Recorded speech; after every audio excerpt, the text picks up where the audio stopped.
Ayan guys, ang binatad natin na copramil para hindi sila ma-bloat.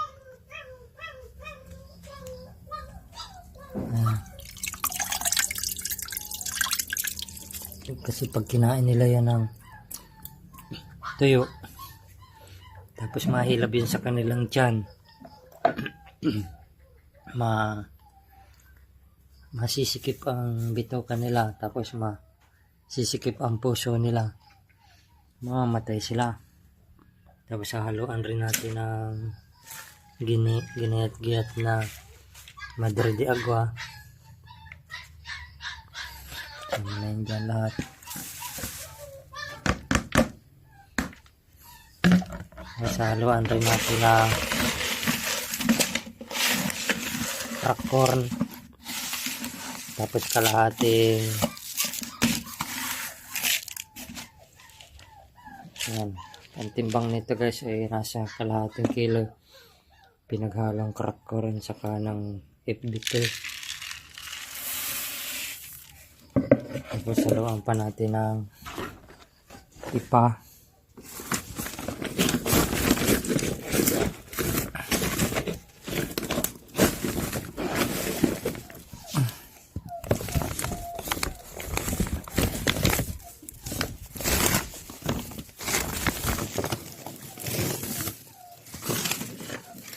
Ayan.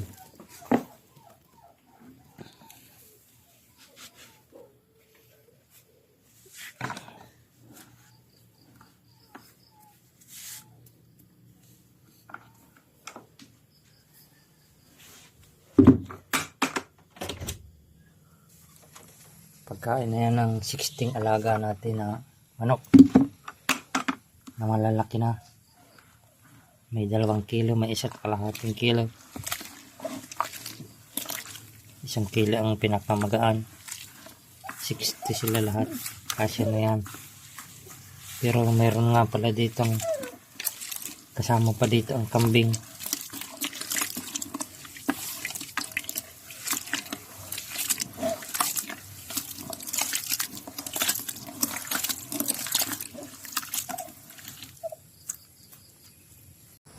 Yan guys, sinundo pa natin para pakainin ng pigs. Ito ay inaalpasan kasi buntis siya para makakain ng maraming pagkain. Yan. Nahihigop na siya. Hindi marunong uminom, dinadaya lang namin. Lalagyan ng pagkain sa ilalim.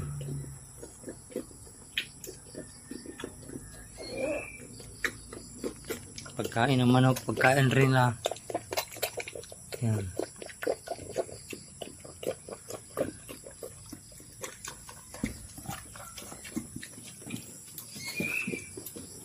Antes yan guys. Ay, lumalaki na ang didi niya.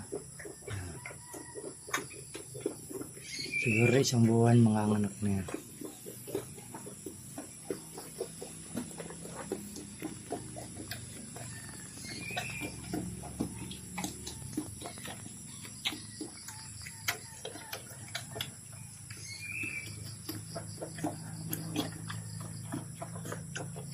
Dapat nagsasanay din ninyong hinahawak-hawakan ng didi para pag magagatasan na siya, hindi siya mailap. Ayan.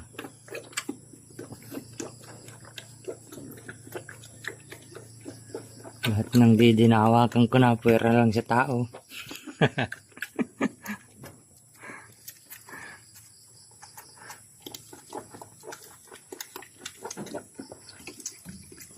Ayan. Kasi pagka yan ay hindi mo sinanay, tapos may anak na siya, pwede nang gatasan. Pag nilagyan ninyo dyan sa ilalim niya ng sa lagayan ng gatas, sipain niyo yun. Tak-tak lahat ng gatas ninyo.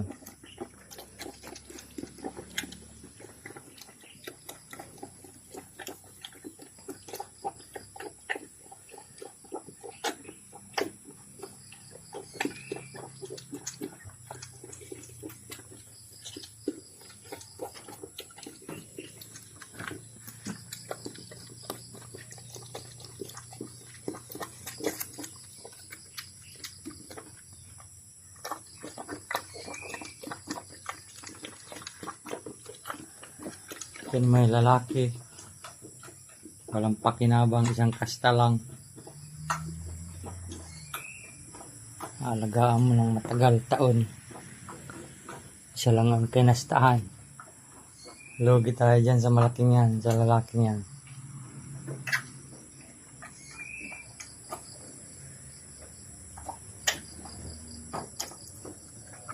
Yan, sasanayin niya rin uminom. Parang baboy ng wahab-hab ito, natunog pa.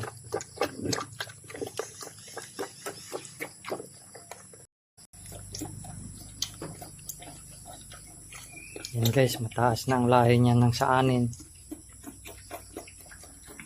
Ito saanin din.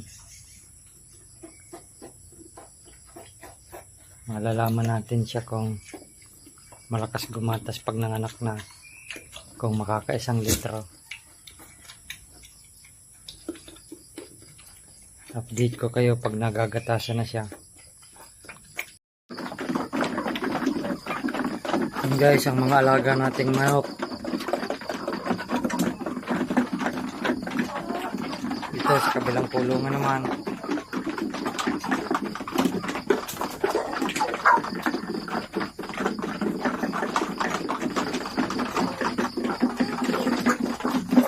Wala diyang pansabong. Ang mga lahi niyan ay Brahma, Basilan, Kaber, Broiler, cross ng Basilan at saka Siamo. Ayan. Dito naman mayroon tayong Igon. Yung kulay itim dyan ay may lahi ng Black Astrolot at saka Igon yung isa.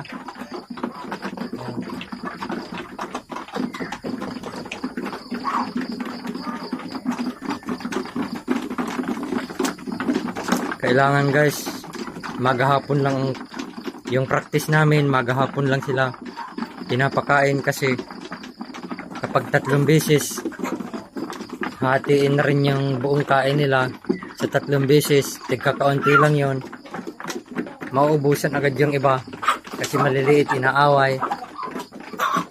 Samantalang kung gawin na lang 2 maghapon, matagal nilang maubos yun kasi marami, nakakakain agad yung mas maliliit.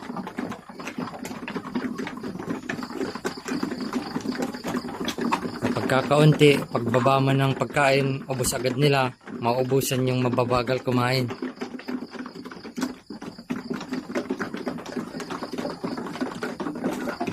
Kapag nangitlog na sila, makakapag-produce na tayo ng maraming sisiw, magbubuo na rin tayo ng incubator na mas malaki. Papakita ko sa inyo. Ayan, pasisiw lang namin yan lahat sa incubator.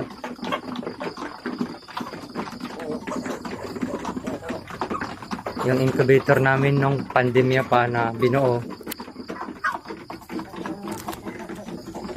nagagamit pa rin hanggang ngayon, 2025 na February.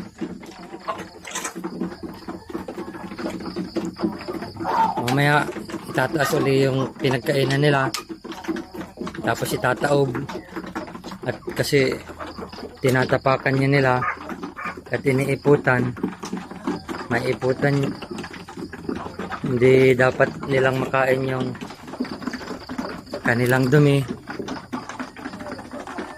kasi pag magdudumi ang kanilang bituka habang mga ilang linggo, magkakasakit na sila at mamamayat.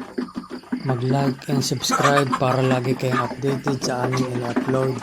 Salamat po ng marami.